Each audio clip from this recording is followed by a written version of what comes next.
अमिताभ बच्चन, शाहरुख खान और ऋतिक रोशन की एक फिल्म आई थी और उस फिल्म का नाम था कभी खुशी कभी गम। यही कभी खुशी कभी गम टाइटल आजकल मुजफ्फरनगर के राणा परिवार के लिए सटीक बनता जा रहा है। यानी राणा परिवार को कभी खुशी की खबर मिलती है तो कभी गम की खबर मिलती है।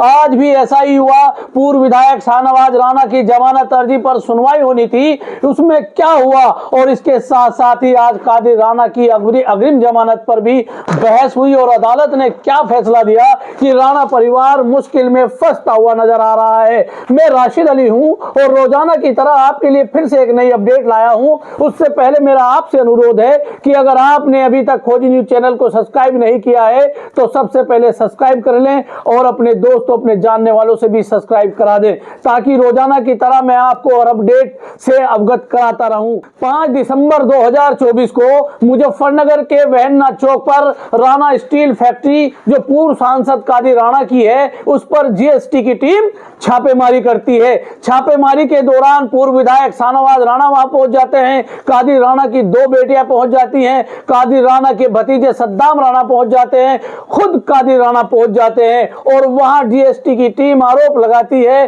कि उसके साथ बदसलूकी की गई है, उन पर जानलेवा हमला किया गया है।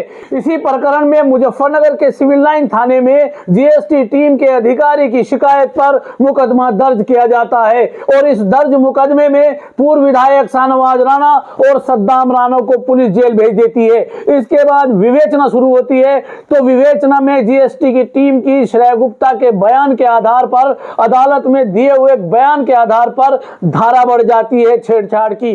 फिर शाहनवाज वाले मामले में तारीख लग जाती है। तारीख लगने के बाद फिर सुनवाई होनी होती है तो पुलिस विवेचना में धारा बढ़ जाती है जानलेवा हमले की। उसके बाद सद्दाम राणा और शाहनवाज राणा की जमानत अर्जी पर फैसला फिर टल जाता है। लेकिन इसी बीच शाहनवाज राणा और सद्दाम राणा की जमानत अर्जी पर एमपी एमएलए कोर्ट में बहस होती है और एमपी एमएलए कोर्ट ने जीएसटी टीम के साथ की गई बदसलूकी के आरोप में दोनों को जमानत दे दी। राणा फैमिली में उत्साह था कि अब शाहनवाज राणा और सद्दाम राणा जेल से बाहर आ जाएंगे, लेकिन सद्दाम राणा तो जेल से बाहर आ गए मगर पूर्व विधायक शाहनवाज राणा को जेल में ही रहना पड़ा। उसकी वजह थी जंबोदीप नाम की एक फर्म जिसमें कभी शाहनवाज राणा डायरेक्टर हुआ करते थे, वर्तमान में उनका बेटा डायरेक्टर था तथा स्टार टाइम्स के 2 पत्रकार भी डायरेक्टर थे। तो उस मुकदमे में शाहनवाज राणा का नाम बढ़ा दिया जाता है तो फिर शाहनवाज राणा को जेल में ही रहना पड़ता है।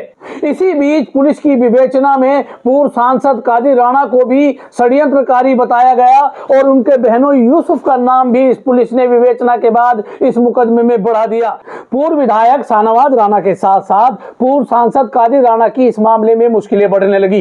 पूर्व सांसद कादिर राणा को जब आरोपी बनाया गया तो पूर्व सांसद कादिर राणा ने अपने बहनोई यूसुफ की अग्रिम जमानत पाने के लिए अदालत में अर्जी दाखिल की। अदालत में इस मामले में तारीख लग गई और वो तारीख थी 24 दिसंबर। आज पूर्व सांसद कादिर राणा और उनके बहनोई की जमानत अर्जी पर सुनवाई होनी थी। सुनवाई के दौरान एमपी एमएलए कोर्ट में बहस हुई, शाम तक आदेश रिजर्व कर लिया गया।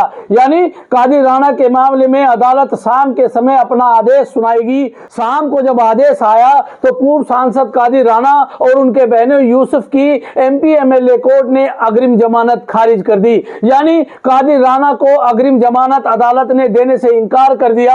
अब कादिर राणा के सामने 2 रास्ते बचे हैं कि वो अपनी रेगुलर जमानत के लिए अदालत में पेश होकर जेल चले जाएं या वो आगे हाई कोर्ट का दरवाजा खटखटाएं। आज पूर्व विधायक शाहनवाज राणा की जमानत अर्जी पर भी सुनवाई होनी थी, लेकिन एमपी एमएलए कोर्ट में उस मामले में सुनवाई नहीं हुई और इसमें अब अगली तारीख लगा दी गई है।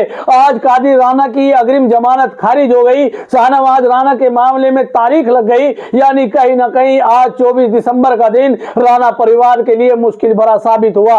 अब आगे राणा परिवार के लिए क्या होगा? क्या कादिर राणा को जेल जाना पड़ेगा या वो हाई कोर्ट से अपने लिए कुछ रिलीफ का ऑर्डर लेकर आएंगे? तो क्या शाहनवाज राणा की मुश्किलें आगे भी बढ़ेगी, उनको जमानत मिलेगी? ये तो आने वाले वक्त में पता लगेगा। लेकिन इतना जरूर है कि जो शुरू में मैंने बताया था कि फिल्म आई थी कभी खुशी कभी गम, ये टाइटल आजकल राणा परिवार पर सटीक बैठता हुआ दिखाई पड़ रहा है। जमानत की खबर आती है तो खुशी होती है और जब जमानत कैंसिल हो जाती है तो कहीं ना कहीं गम जरूर दिखाई पड़ता है।